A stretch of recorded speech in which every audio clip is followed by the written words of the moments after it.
Isabelle vivait une vie paisible, ou du moins, c'est ce qu'elle croyait.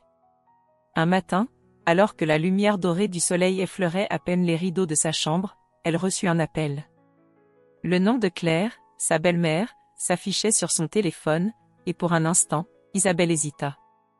Les relations avec Claire avaient toujours été polies, mais tendues.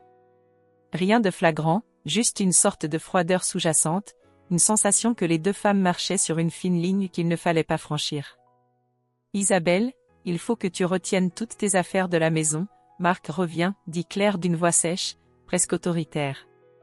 J'ai besoin de cet espace pour lui. » Isabelle resta figée.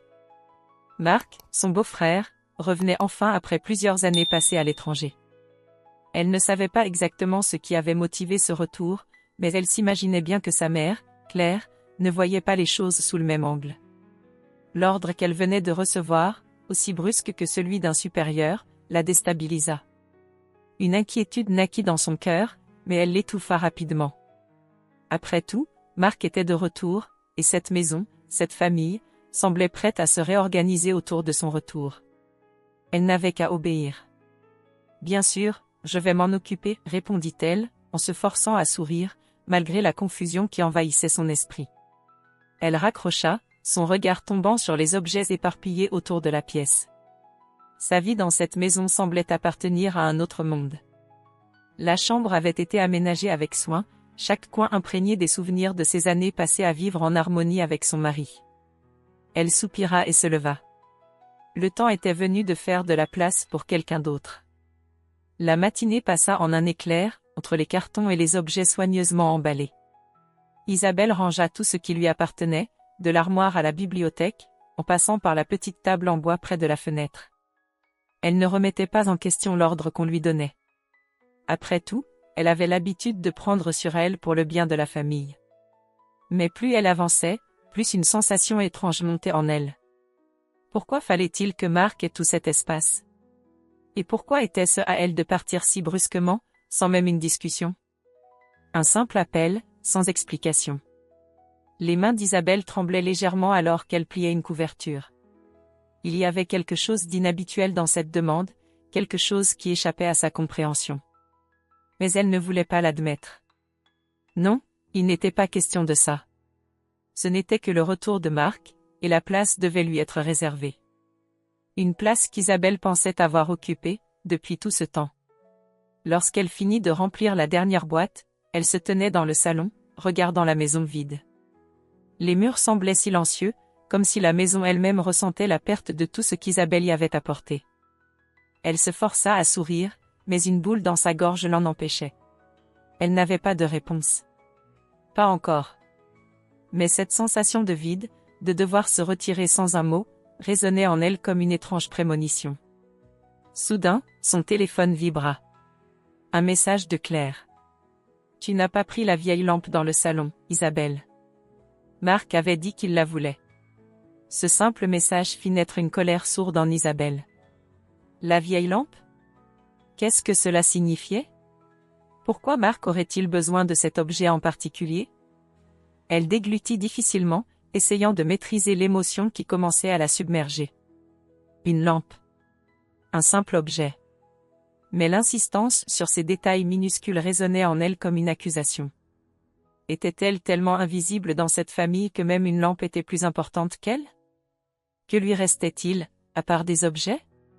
Elle envoya un message à Claire, sèchement cette fois-ci, « C'est fait, tout est emporté, mais je n'ai pas eu le temps de chercher cette lampe. Je vais m'en occuper. » Elle posa le téléphone sur la table, son cœur battant plus fort. La question qu'elle n'avait pas voulu se poser, celle qu'elle avait repoussée avec tant de force, se fraya lentement un chemin dans son esprit. Pourquoi ne se sentait-elle pas chez elle dans cette maison, même après tant d'années? Pourquoi fallait-il qu'elle fasse des sacrifices pour que quelqu'un d'autre prenne sa place? Les minutes s'étiraient comme des heures, mais Isabelle savait une chose, quelque chose n'allait pas. Un inconnu, une fissure dans l'apparente harmonie familiale, l'intriguait profondément. Ce n'était pas juste une question d'espace. Ce n'était pas juste un retour. Quelque chose de plus grand se dessinait à l'horizon, et elle allait devoir le découvrir, peu importe ce que cela impliquait. Le téléphone vibra à nouveau, et un frisson parcourut son dos. Cette fois-ci, c'était Marc qui l'appelait. Il n'avait pas encore dit un mot depuis son retour. Isabelle prit une grande inspiration et répondit, son cœur battant dans sa poitrine. Isabelle, c'est Marc. Écoute, on doit parler. Isabelle n'arrivait toujours pas à comprendre ce qui venait de se passer. Tout semblait dérailler autour d'elle, comme si elle n'était plus maîtresse de son propre destin. Après le coup de téléphone de Claire, elle n'avait pu s'empêcher de se sentir bouleversée. Mais ce n'était rien comparé à ce qui allait arriver. Le soir même, après avoir terminé de ranger les derniers objets, Isabelle reçut un message de Claire. Les mots étaient courts et directs. Marc m'a dit que tu avais oublié de prendre la lampe dans le salon. C'est important pour lui. Une lampe. Simple, anodine. Mais dans ce contexte, elle semblait tout sauf ordinaire. Isabelle sentit une poussée d'irritation, un nœud qui se forma dans son ventre. Ce n'était pas le fait d'avoir oublié l'objet en question qui la perturbait, mais l'insistance, la précision de Claire sur cette lampe. Pourquoi l'insistait-elle tant sur ce détail? Était-ce seulement une lampe? Ou était-ce un symbole d'un espace qu'elle était en train de perdre sans même en être consciente? Elle posa son téléphone, se levant brusquement de la chaise où elle était assise. Le vent soufflait dehors, glissant sous la fenêtre entr'ouverte, et la maison semblait plus froide, plus vide, comme si elle lui échappait déjà. L'ombre des objets encore présents dans le salon lui paraissait presque irréelle. Des souvenirs d'une époque où elle avait cru qu'elle faisait partie de ce foyer. Mais à mesure qu'elle se déplaçait dans la pièce, un malaise grandissait en elle.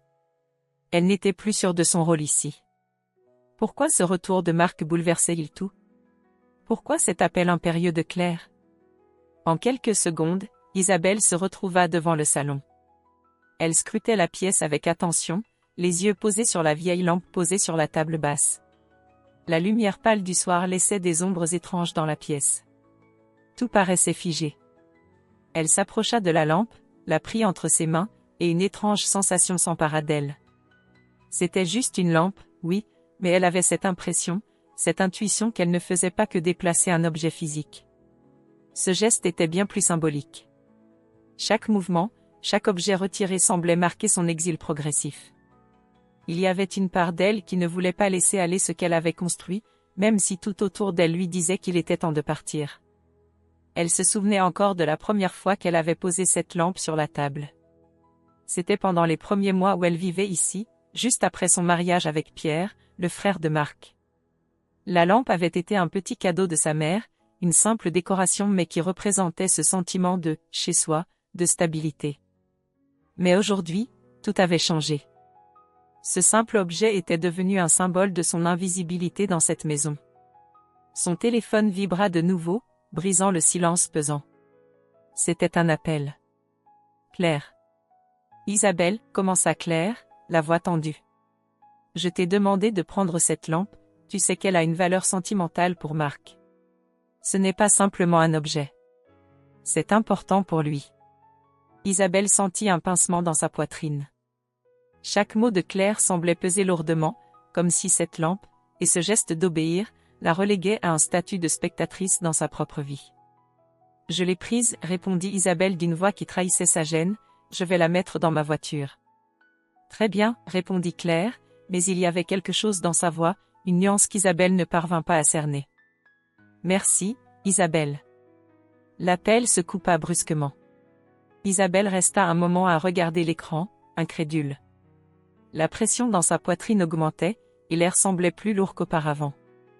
Pourquoi Claire semblait-elle tellement concernée par cette lampe? Pourquoi un simple objet pouvait-il prendre tant d'importance? Chaque petit détail semblait soudainement devenir crucial, comme si la famille entière se disputait une place dans la maison, dans la vie de Marc, et Isabelle n'avait plus sa place. Elle se rendit dehors avec la lampe dans les mains. Le vent était plus fort maintenant, fouettant ses cheveux et la faisant frissonner. Elle se dirigea vers sa voiture, ses pas lourds, ses pensées envahies par un tourbillon de questions sans réponse. Le trajet jusqu'à la voiture semblait interminable. Elle ne savait pas si elle était en train de faire le bon choix. Elle ne savait même plus si elle devait être ici. En mettant la lampe dans le coffre de sa voiture, elle se demanda si, quelque part, Marc attendait simplement de récupérer ce qui lui appartenait de droit. Est-ce que tout cela était une simple question d'espace? Ou bien était-ce une lutte pour la place d'un autre dans la famille? Avant de monter dans la voiture, elle jeta un dernier regard à la maison, la silhouette des fenêtres vides qui semblaient la regarder en retour. Elle se sentit étrangère à cet endroit, mais une autre pensée se fit soudainement plus forte dans son esprit, et si la place qu'elle pensait avoir dans cette maison n'avait jamais vraiment existé? Le bruit de la porte qui se fermait résonna dans la nuit, et Isabelle s'éloigna, laissant derrière elle une maison qui n'était plus la sienne, avec la certitude qu'un secret, bien plus grand que la lampe, attendait d'être révélé. Le matin suivant, Isabelle se réveilla dans le silence d'une maison désormais trop grande pour elle. Le soleil perçait à peine à travers les rideaux fermés, comme si le monde extérieur était aussi figé que son esprit. Elle se sentait en suspension, entre deux mondes.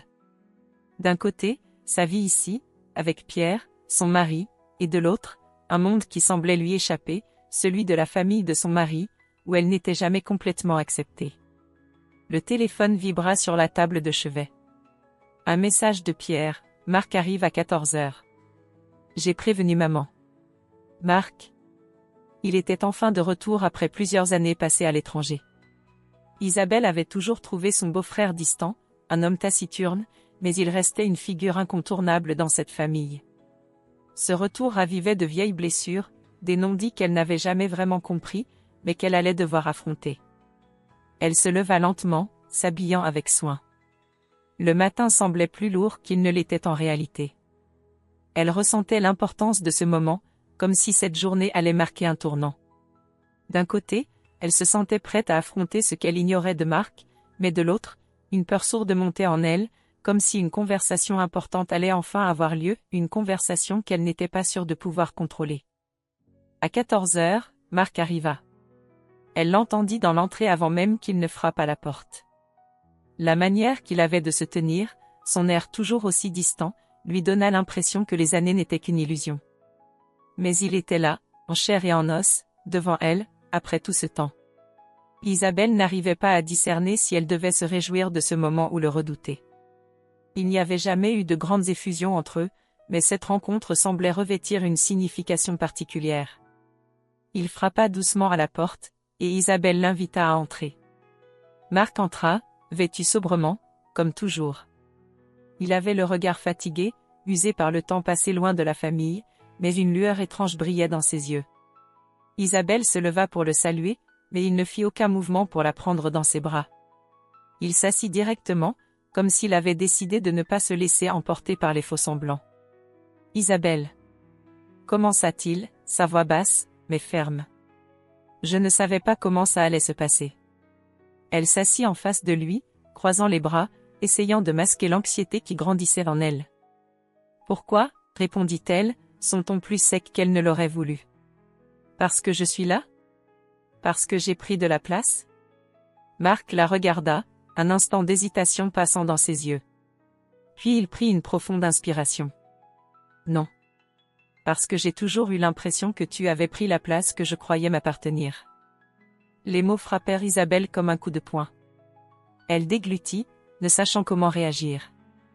Elle pensait que Marc aurait été heureux de la voir, de renouer, mais il y avait dans ses paroles quelque chose de bien plus lourd, quelque chose qu'elle n'avait pas vu venir. Elle se leva brusquement, se dirigeant vers la fenêtre, cherchant à trouver un peu de calme dans cette situation. La pièce était silencieuse, et la tension qui les entourait semblait rendre l'air presque irrespirable. Isabelle se tourna lentement vers Marc. « Qu'est-ce que tu veux dire par là ?» demanda-t-elle, d'une voix tremblante, mais déterminée à comprendre. Marc se leva également, marchant lentement vers elle. « Depuis que je suis revenu, je me rends compte que je n'ai jamais vraiment été celui que vous attendiez tous. Ma mère, Pierre, tout le monde, et toi, Isabelle. Tu avais toujours l'air de faire partie de cette famille, de l'intérieur, de façon naturelle. Moi j'étais toujours un peu à l'extérieur. Je n'étais pas assez proche de vous, je n'étais pas assez. » Il hésita. « Je n'étais pas assez aimé. » Isabelle le regardait, perdue. Elle n'avait jamais imaginé que Marc ressentait tout cela. L'idée même qu'il ait pu ressentir qu'il n'était pas assez semblait absurde. Mais en même temps, elle comprenait la souffrance derrière ces mots. Elle ressentait, à ce moment précis, la profondeur de sa solitude. Marc, son beau-frère, cet homme distant, semblait être bien plus brisé qu'elle ne l'avait imaginé. Marc, Isabelle ne savait plus quoi dire. Comment répondre à une confession aussi brute, aussi dévastatrice? Marc s'approcha encore un peu, mais cette fois, ses gestes étaient plus lents, plus mesurés. Il avait baissé la tête, comme s'il avait finalement trouvé le courage de parler de ce qui le tourmentait depuis si longtemps. Tu ne comprends pas, Isabelle. Tout ce temps, je t'ai vu, toi et Pierre, ensemble. Vous sembliez si proches, si unis. Mais moi, j'étais là, à me demander pourquoi je n'arrivais pas à me fondre dans ce monde, pourquoi je n'étais jamais celui que vous attendiez.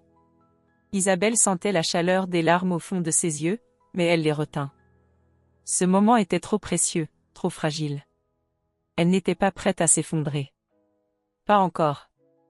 Elle s'avança doucement vers lui, posant une main hésitante sur son bras. Marc, je ne savais pas. Je ne savais pas que tu ressentais tout ça. Un silence pesant s'installa entre eux. Ils se regardaient, enfin, sans les murs qui les séparaient depuis tant d'années. C'était le début d'une prise de conscience, un passage obligé dans cette relation marquée par la distance et le non-dit. Marc la regarda dans les yeux. Tu n'as jamais eu à savoir. Il sourit tristement. Mais peut-être que maintenant, tu comprends. Isabelle hocha la tête, sentant un poids se lever de ses épaules. Peut-être que tout n'était pas perdu. Peut-être que, même après tout ce temps, il était possible de comprendre l'autre, même dans ses blessures les plus profondes. Le silence s'installait à nouveau, mais cette fois, il ne semblait plus aussi lourd. Isabelle se sentait prête à affronter ce qu'elle ignorait encore. Le chemin serait difficile, mais elle savait qu'elle n'était plus seule. Isabelle n'avait pas dormi cette nuit-là. Le regard de Marc, ses paroles lourdes de douleur et de non-dit, tournaient en boucle dans son esprit. Pourquoi je n'étais jamais celui que vous attendiez? Ces mots, comme une vieille cicatrice qu'on venait de rouvrir, la hantaient encore longtemps. Mais plus que tout, il y avait cette question qui ne cessait de revenir, pourquoi Marc n'avait-il jamais trouvé sa place? Elle s'était réveillée avant l'aube, un sentiment d'étouffement dans la poitrine, la tête pleine de questions sans réponse. Elle se leva précipitamment, cherchant à fuir un peu le silence, cette immobilité dans laquelle elle se sentait prise au piège. Elle se rendit dans la cuisine, alluma la cafetière, et attendit que le bruit de l'eau bouillante couvre ses pensées. Pierre n'était pas encore là. Elle savait qu'il partait tôt, travaillant souvent jusqu'à tard dans la soirée.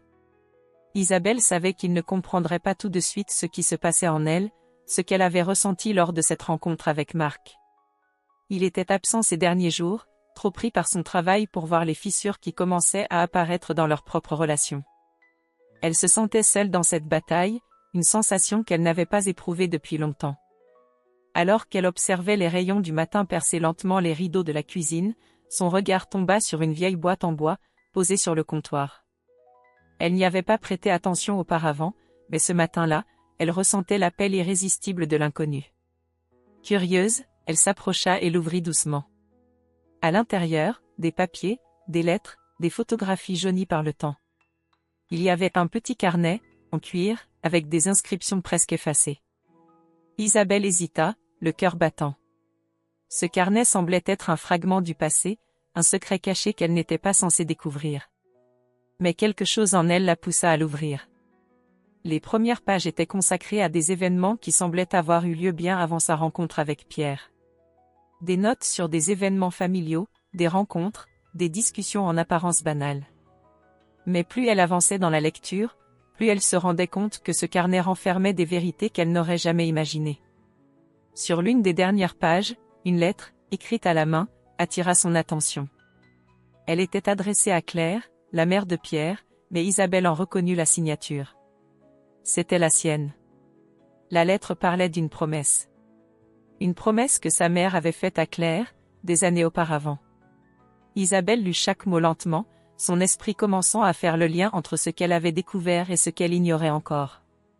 Sa mère et Claire avaient eu une relation bien plus complexe qu'elle ne l'avait jamais cru. Une alliance secrète, forgée dans les années de lutte et de rivalité familiale. Elles avaient partagé des moments que sa mère n'avait jamais évoqués. Et parmi les détails de cette lettre, un nom revenait régulièrement, Marc. Isabelle posa lentement la lettre sur la table, son cœur battant plus fort. La vérité était là, sous ses yeux. Les non-dits entre Claire et sa mère étaient plus profonds qu'elle ne l'avait imaginé. Sa propre histoire familiale, celle qu'elle pensait connaître, venait de se fissurer sous le poids de ces révélations. Elle avait toujours cru que Marc était simplement un frère éloigné, un homme froid et réservé. Mais il y avait autre chose. Quelque chose qui liait sa mère et Claire, quelque chose que personne n'avait jamais mentionné. Le téléphone vibra brusquement sur le comptoir, la coupant dans ses pensées. C'était un message de Pierre, « Je rentre tard ce soir. On doit parler, je t'aime. » Isabelle fixa l'écran, le cœur alourdi par la gravité de cette journée. Elle savait que la conversation avec Pierre serait inévitable. Mais plus que tout, elle savait que cette vérité, qu'elle venait de découvrir par hasard, changerait tout. Marc, Claire, sa mère, tous étaient liés par des secrets qu'elle ne pouvait plus ignorer. Elle se leva, son esprit en tourment. Elle devait parler à Marc. Elle devait comprendre ce qui s'était réellement passé entre lui et sa mère. Mais au fond, elle savait aussi que cette conversation l'amènerait sur un terrain dangereux, un terrain où la vérité pourrait détruire tout ce qu'elle croyait savoir sur sa famille. Ce soir-là, Isabelle n'eut pas le courage d'appeler Marc. Elle se contenta de regarder la nuit tomber, se perdant dans les pensées confuses qui se bousculaient dans sa tête. La promesse de réconciliation, de vérité, semblait désormais hors de portée. Chaque révélation la laissait plus désemparée que la précédente, chaque nouvelle découverte n'étant qu'un autre mur à franchir. Elle prit une profonde inspiration. Il était temps d'affronter le passé. Mais quel prix allait-elle devoir payer pour connaître toute la vérité? Le silence dans la maison était devenu lourd, presque oppressant. Isabelle s'était assise dans le salon, la lumière tamisée du soir caressant doucement les murs. Elle avait réfléchi toute la journée à ce qu'elle avait découvert dans le carnet. La vérité qui avait éclaté devant elle était bien plus complexe que ce qu'elle avait imaginé. Elle savait que l'heure de la confrontation était arrivée. Ce matin-là, elle avait décidé de ne pas attendre plus longtemps. Elle devait parler à Marc. Mais plus encore, elle devait confronter Claire, sa belle-mère, et comprendre enfin ce qui se passait réellement dans cette famille. Elle avait tout appris, mais maintenant, elle avait besoin de réponses, de clarifications. La porte d'entrée s'ouvrit, brisant le silence. Pierre entra, son regard fatigué, comme toujours, mais il s'arrêta net lorsqu'il la vit. Isabelle se leva et croisa ses bras, une sensation de calme étrange la traversant. Elle était prête. Prête à tout entendre, prête à faire face à tout ce qu'elle ignorait. « Pierre, il faut qu'on parle, » dit-elle, sa voix douce, mais ferme. Pierre la regarda, surpris par la gravité de ses paroles. « Qu'est-ce qu'il se passe, Isabelle ?» demanda-t-il, posant son sac sur le canapé, visiblement épuisé. Mais quelque chose dans son regard trahissait une inquiétude sous-jacente. Isabelle hésita un instant, mais elle savait qu'elle ne pouvait plus reculer. Il fallait tout dire, tout exposer. « Je sais ce qui se passe. » Pierre la fixa, ses yeux remplis de confusion. « Qu'est-ce que tu veux dire ?» Elle prit une profonde inspiration. « J'ai trouvé des lettres. Des lettres entre ma mère et Claire. » Elle parlait de Marc, de leur passé, d'une promesse que ma mère lui avait faite. Le silence qui suivit semblait peser des tonnes. Pierre s'assit sur le canapé, l'air désemparé, son visage se fermant peu à peu. Isabelle savait qu'il avait toujours ignoré les véritables raisons des tensions entre sa mère et elle. Mais maintenant, tout cela semblait inévitable. « Ma mère ?» continua Isabelle, ses mots venant presque d'eux-mêmes. Elle et Claire avaient une alliance, un pacte secret. Et Marc? Marc n'était pas simplement le frère de Pierre. Il faisait partie d'un autre jeu, un jeu auquel je n'ai jamais eu accès. Pierre baissa la tête, une expression de douleur traversant ses traits. Isabelle. Je ne savais pas tout ça. Je savais qu'il y avait des tensions, mais... Il s'arrêta, ne trouvant pas les mots. Il n'y avait rien qu'il puisse dire pour apaiser la situation. Rien qui ne pourrait effacer la douleur qu'il ressentait à cet instant. Et maintenant, tu veux savoir ce qui se passe, n'est-ce pas, demanda-t-il, sa voix presque brisée. Isabelle acquiesça. Oui. Je dois comprendre pourquoi tout cela a commencé. Pourquoi ma mère a fait cette promesse à Claire, et pourquoi Marc a été. Elle s'arrêta, cherchant ses mots. Pourquoi il a toujours été si distant de tout. Pierre se leva lentement, se dirigeant vers la fenêtre, comme s'il cherchait à échapper à la vérité. Il passa une main sur son visage, l'air accablé. Tu sais, Isabelle, je n'ai jamais vraiment compris Marc. Il est toujours resté en retrait, comme s'il ne voulait pas faire partie de notre famille. Mais je n'ai jamais su pourquoi. Je pensais que c'était juste, lui, sa personnalité. Isabelle s'approcha de lui, la douleur dans sa voix. Mais ce n'est pas lui, Pierre. C'est vous tous. Vous l'avez rejeté, sans même le savoir. Et ma mère a pris une décision sans me consulter, sans me prévenir. Elle a fait un choix pour lui donner quelque chose de plus, quelque chose qu'il n'a jamais eu. Pierre se tourna brusquement, ses yeux maintenant emplis de larmes. Je n'ai jamais voulu faire ça, Isabelle. Mais je n'ai jamais compris ce qui se passait entre eux. J'ai toujours cru que Marc était juste, une autre victime de la situation. Mais maintenant, avec tout ce que tu me dis. Isabelle, émue, s'approcha de lui et prit sa main.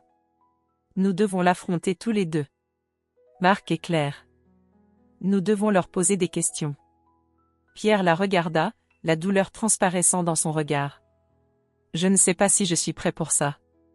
Nous avons vécu dans l'ignorance de tout ça pendant trop longtemps.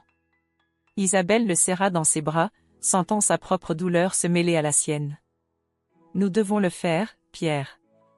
Pour Marc, pour nous. Et pour tout ce que nous avons perdu en restant dans l'ombre. Quelques instants de silence passèrent.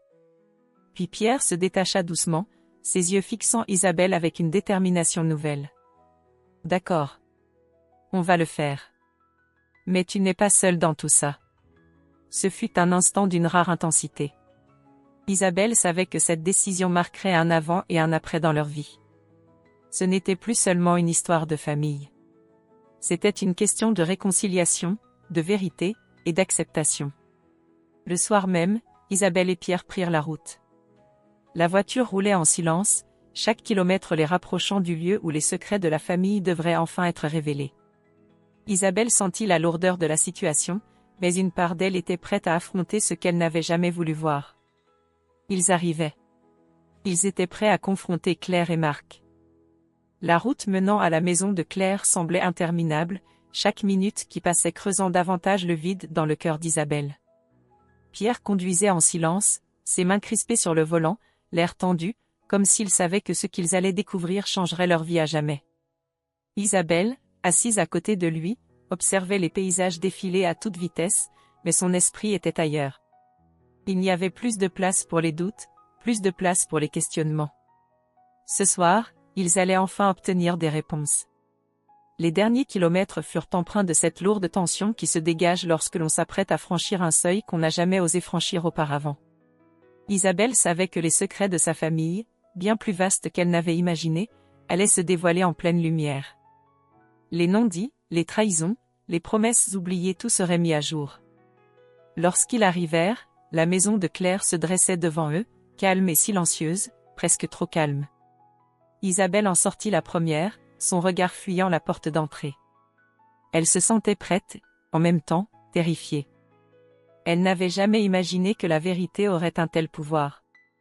Elle prit une profonde inspiration et se tourna vers Pierre, qui la regardait d'un air grave, mais plein de soutien.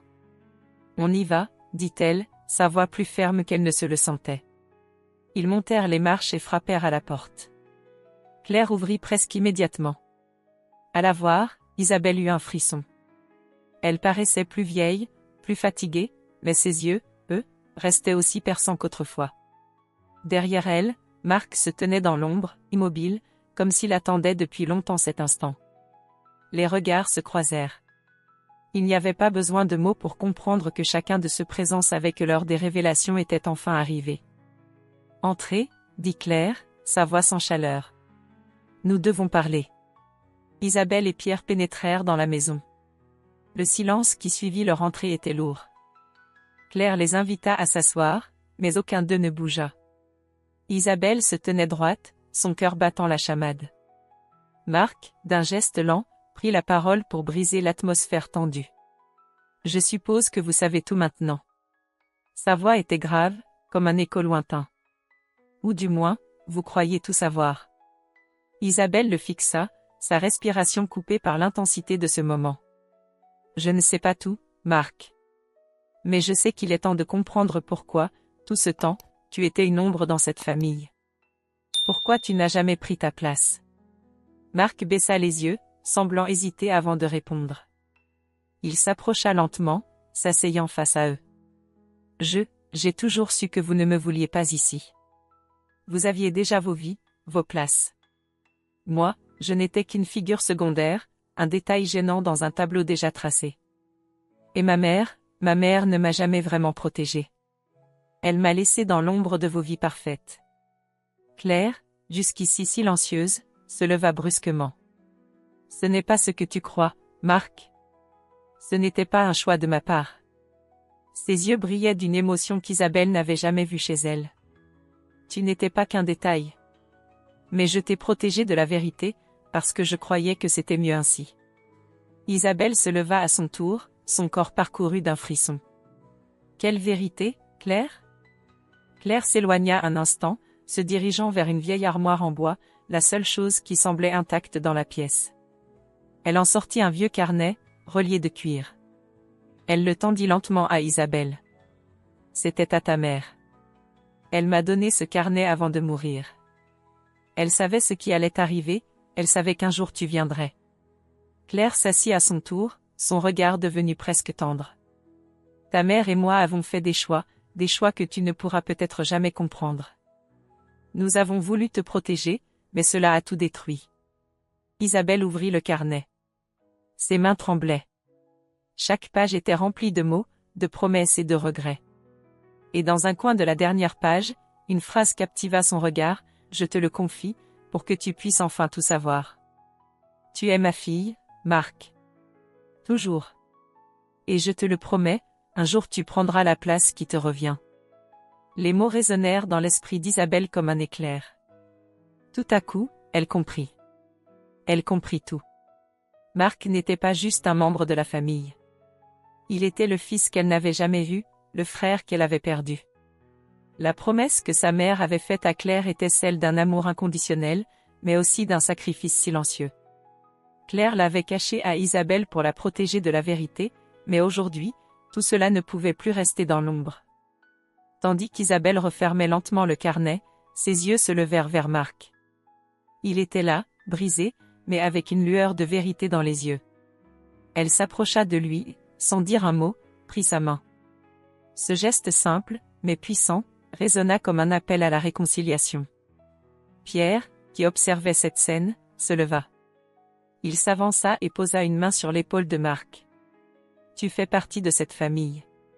Il n'y avait pas de fioriture dans ces mots, seulement la conviction profonde d'un homme qui venait de comprendre. Le silence, cette fois, n'était plus lourd. Il était apaisant. La vérité avait éclaté, et avec elle, le fardeau de la séparation, de la rancune, de la douleur, s'était dissipé. Ce n'était pas une fin. C'était un nouveau commencement. Isabelle, les yeux remplis de larmes, s'adressa à Marc d'une voix douce mais ferme. « Tu as ta place ici. Ne la laisse plus jamais derrière toi. » Marc, pour la première fois, sourit, non pas un sourire de soulagement, mais de rédemption. Il avait trouvé sa place. Enfin. Ils étaient réunis. Une famille qui avait survécu au secret, au non-dit, mais qui, enfin, était prête à écrire une nouvelle histoire.